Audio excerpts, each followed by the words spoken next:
Yeah. Trying to sort my display out. Hi guys, welcome back to the channel. And so a couple of weeks ago I posted on a new way to make a kumiko pattern infill with a trim router. So when I posted that video I was still experimenting a little bit, but what I wanted to do today was specifically go over how to do it for the Asanoha pattern with the triangular grid work. So I've got two trim routers. I'm using a Bosch GKF 600 and in terms of router bits I have a 60° V-bit set in this and a 120° V-bit set in this. I bought both of them off Amazon for about £5, something like that, so super duper cheap. Just to go over a few bits, when we look at the triangular grid work we have an equilateral triangle, all 60° points. So to make the Asanoha pattern we need 3 pieces and we need a 60° point on one end and a 120° point on the other end, which makes 360 degrees, therefore a circle in the centre of the triangle. So what we have is a 120° V-bit, which will come through and cut our 60° joint, and then we have a 60° V-bit, which will come through and cut our angle there. When setting up the router for this, if you think of the planes that they use in Japan, which is the Hagana planes, they have a fence and a specific beveled blade that they then pass over, and that then creates the V-bit. So we're just imitating that, but with a trim router. Now, the setup time is something that you will definitely need some patience for, because when it comes to making infill bits, micro adjustments make all the difference to achieving a perfect fit. It's pretty important that you get your bit depth just correctly to go through the middle of the kumiko strip just perfectly. If you depth it too much, it can throw the angle off, and if you depth it too little, it won't cut all the way through and it'll leave a big burr in the middle or on the tip of the angle. So I typically started off with trying to get my depth correct first, and once my depth was correct I could then work on setting the fence perfectly. What I'm trying to do is make it fast. So if I can have both my routers set up at the correct distance, I can just switch between them, because I'm going to cut, let's say, the 60° point first, and then I need to swap to the other one and keep swapping between the two routers. So I want to take the time to set both up so I've got the perfect distance on each one. And it's not the same, so don't be fooled by it being the same, but it's close. I think I am something like 3.94 millimeters from the edge of the fence to the center of the bit on the 120° bit, and I'm about 3.87 mil on the 60° bit. So very, very small margins make the difference of achieving that perfect fit. Now, I've got my routers set up and I've spent a good couple of hours working on the fence distance to make sure I get quite a nice tight fit. When I'm working with something like walnut, it's a dark wood and it is not forgiving if there's gaps. So what I'm trying to achieve here is a very tight fit, as close as I can, to make sure that those joints are really, really closing up. And that's sort of what I've achieved so far. So, as I showed on the last video, I have this small little sled, jig, whatever it is. It's a piece of birch ply, it's nice, cut nice and square, and I've got a kumiko strip set on the front to square off in the front, and I've just got a side fence here. That makes sure that my cuts are nice and square each time. And then I've got 12 strips, because there are 3 or 12 triangles in, no, actually there's 6 triangles, but I want to be able to fill an entire hemp leaf Asanoha pattern in one pass. I've got my strips set up, I've taped them in the middle and on the end to make sure they're completely secure, because when I'm holding them, I don't want them to slip back.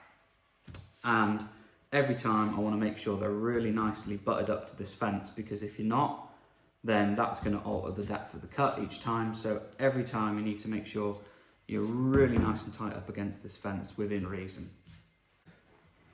In terms of making the pattern, all I'm going to do, it doesn't matter which router we start with, we come and we make an initial cut and then we change routers and go back to the next cut. And in terms of the speed, I can work through all of these strips in about 5 minutes, something like that, once I'm completely set up. So I'll take you through it, I'll make 2 passes on it, and I will show you what the test fit looks like. Cool. Let's start with the 60 degree.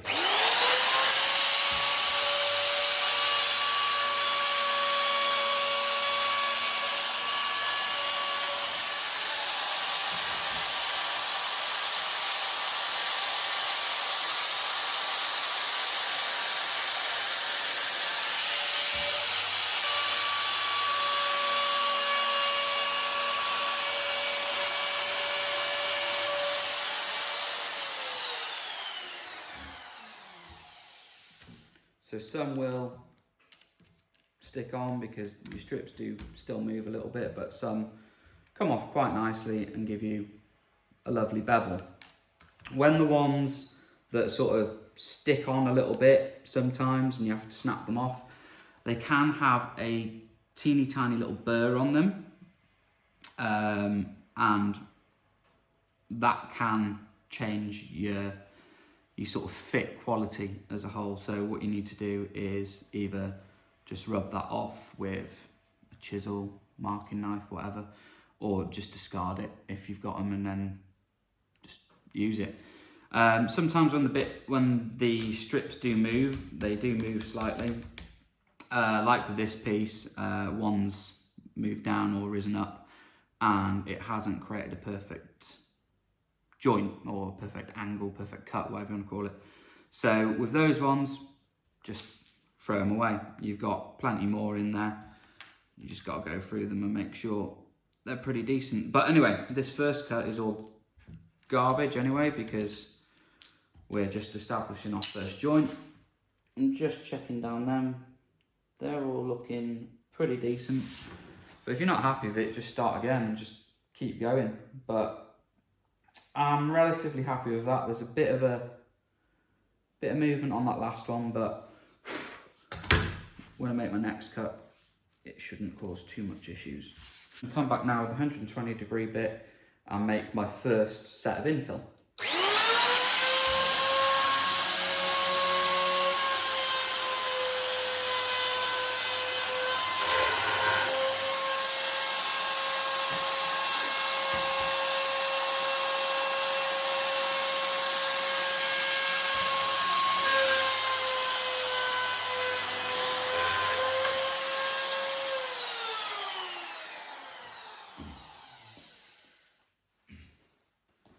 You do get the odd piece that just likes to fling off on the end when you're making that sort of second pass, but keep your leg out the way and you should be fine. So I've got all my 12 pieces here now, just having a visual inspection of them.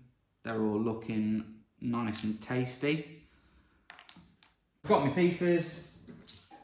Yes, I have already started on this because that was my setting section. Some are tight, some are loose. Doesn't matter, we'll sort it out. But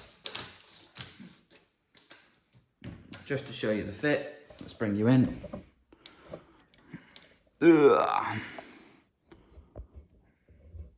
You will have to check probably once every 2-3 passes, because sometimes you can get a bit of vibration in the router which might throw it off.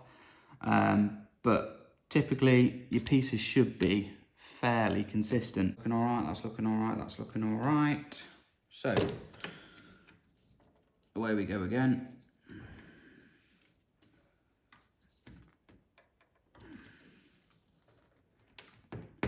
So we're a bit tight on this one, so it needs a bit of persuasion, but that's really that's the fit I'm looking for, really, is is something that's going to be quite difficult to actually get in, because I know that with that in mind, I'm going to have a nice tight fit all around on both sides.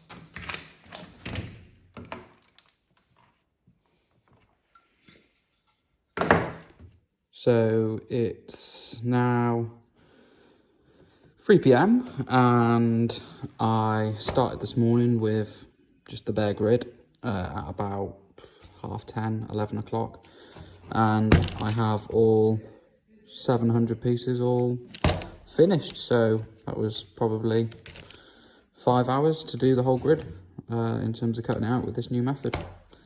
So all good. So I highly recommend it as a process.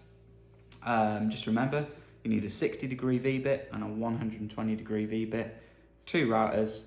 Take your time with the setup and just really dial it in. And there's no way you couldn't do a whole panel like this in just a few hours. Obviously, excluding the time to make your grid work, but the grid work really doesn't take that long at all, so you shouldn't be too bad. But there's no reason why you couldn't get a panel like this from start to finish done in a day easily, which before this was taking me weeks and weeks and weeks. So that is the Asanoha pattern with a trim router, making kumiko faster. Thanks for watching. What I'm going to do is experiment with a few more patterns, and I'll just do a little video like this every time and update you on my progress. Cheers for watching.